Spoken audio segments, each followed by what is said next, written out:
Kiedy między spamem a prasówkami od zespołów trafiła się okazja kupienia kawałka historii tego sportu, w mojej głowie pojawiło się tylko jedno pytanie. Czy to może być prawdziwe? Tym razem duże ryzyko zamieniło się w dużą nagrodę. Więcej na ten temat już za chwilę, dlatego polecam. Nie oddalać się od odbiorników, zostańcie ze mną.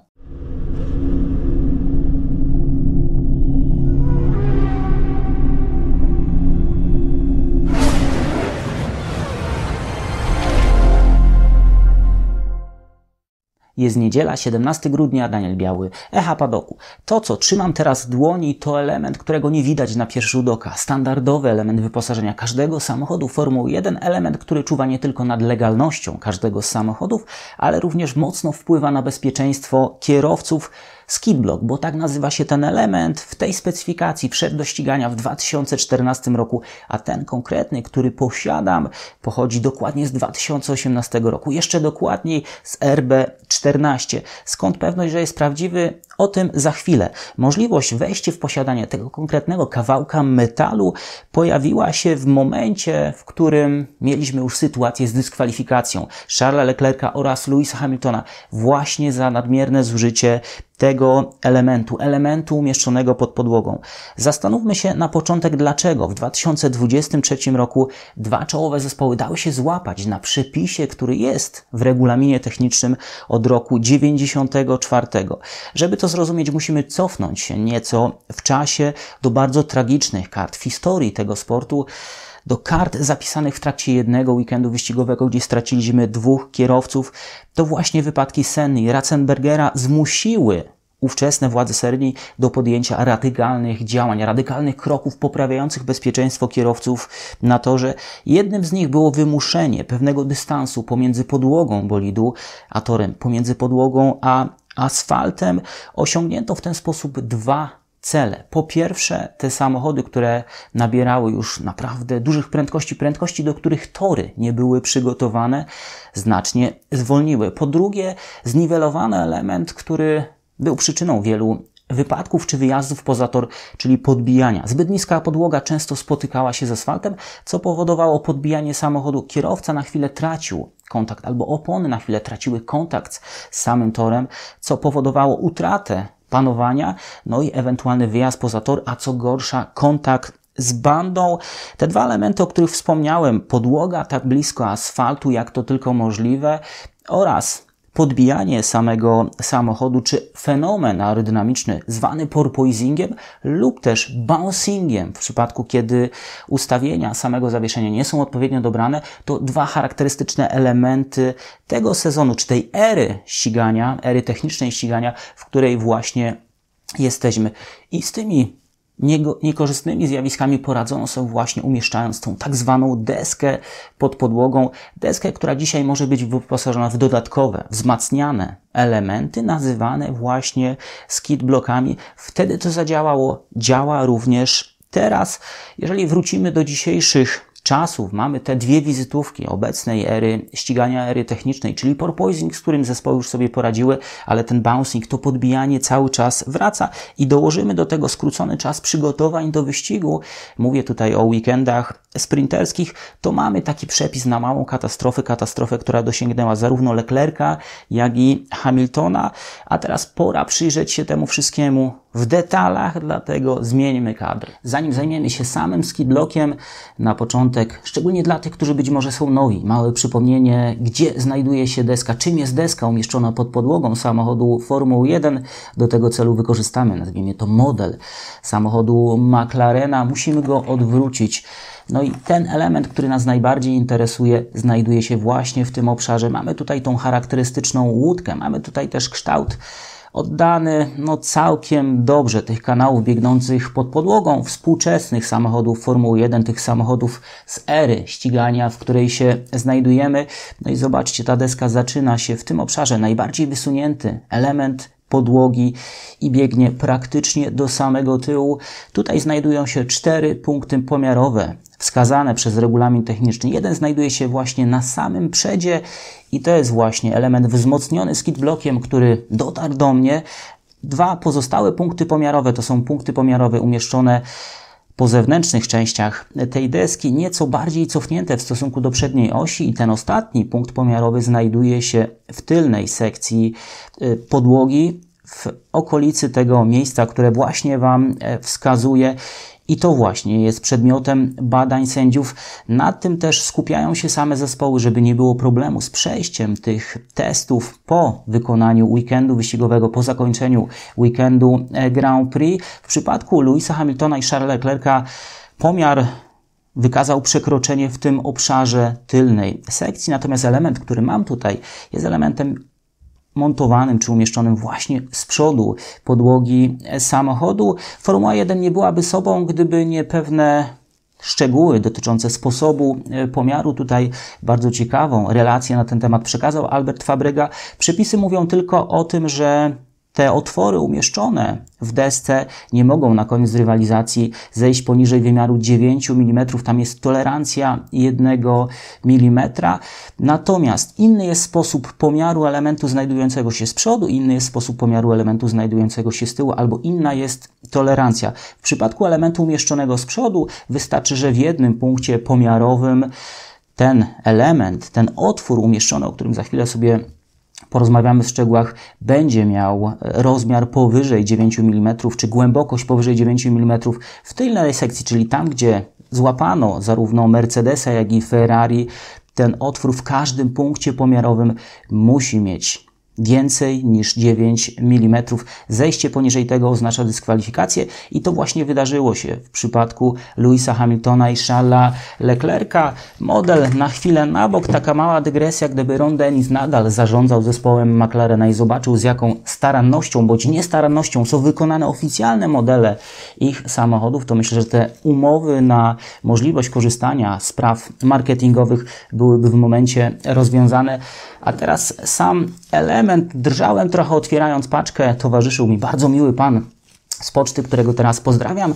Okazało się, że też fan Formuły 1. Otwieraliśmy to razem z takim zapytaniem, niepewnością, czy ten element okaże się prawdziwy, okazał się prawdziwy. Skąd wiadomo, że jest prawdziwy? Mam nadzieję, że to zobaczycie tutaj. Jeżeli nie, to postaram się to pokazać na przebitkach.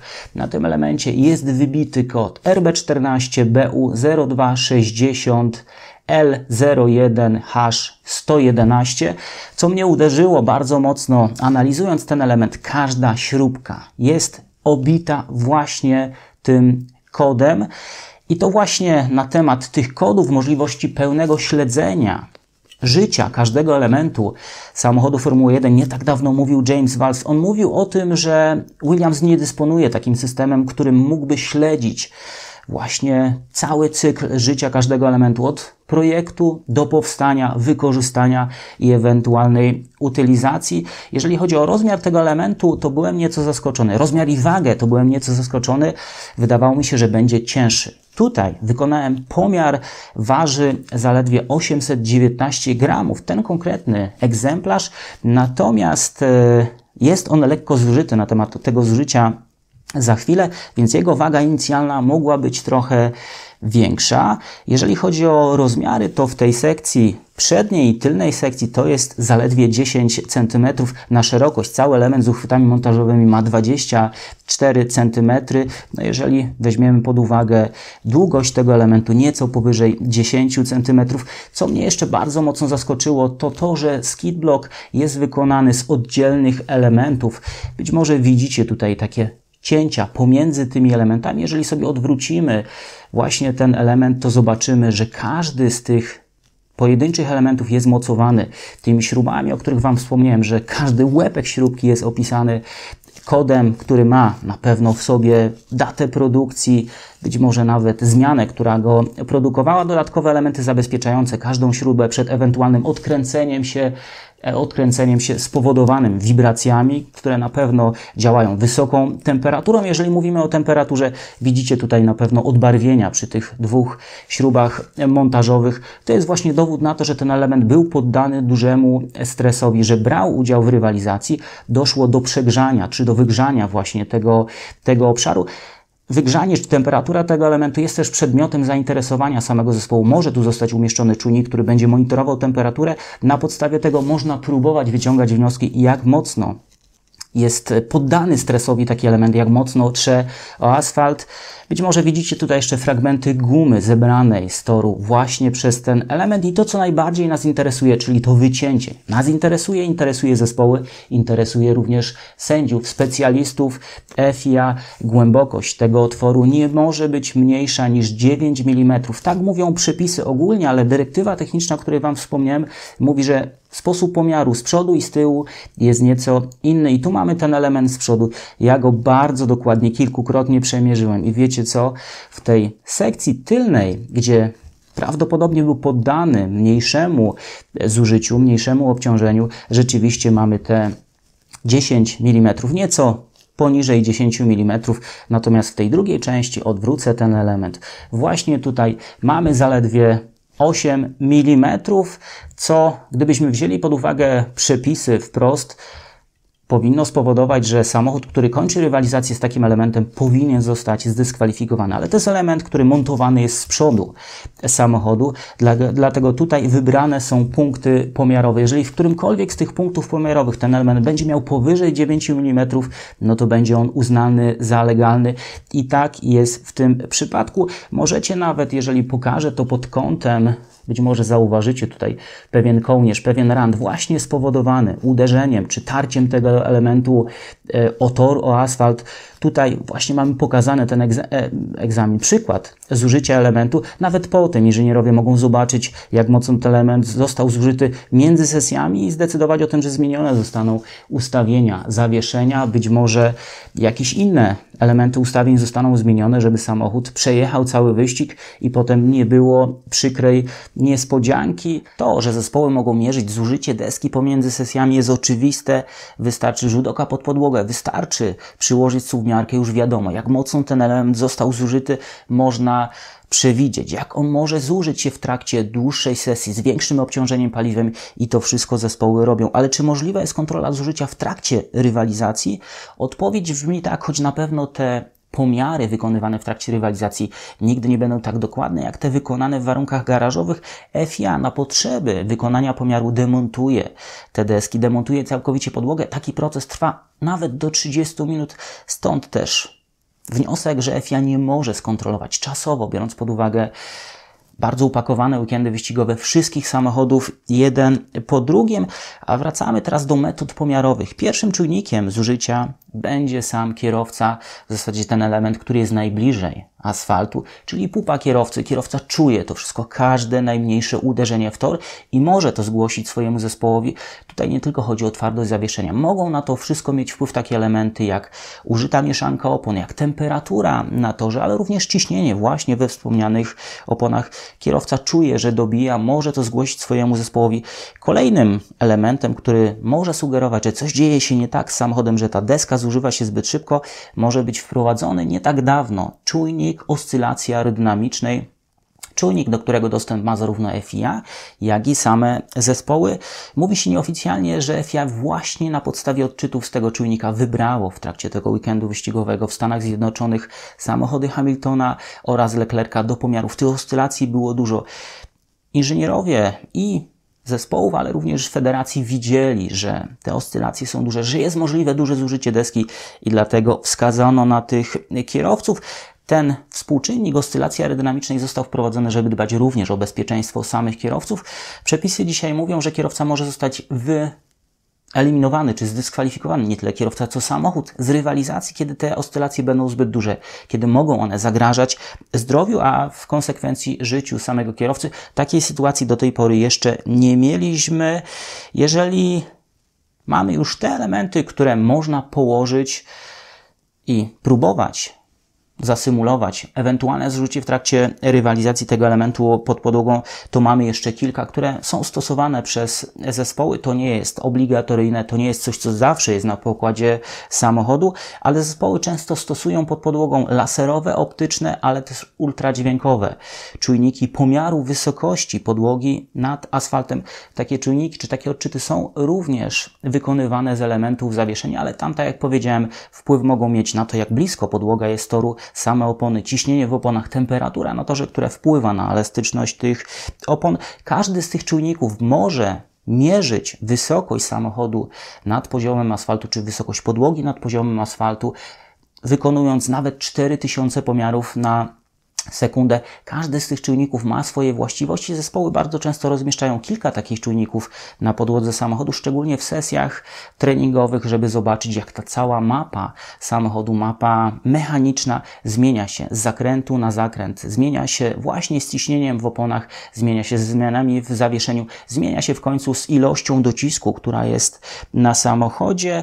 Tutaj również można próbować przewidzieć, jak mocno ten element umieszczony pod podłogą będzie się zużywał.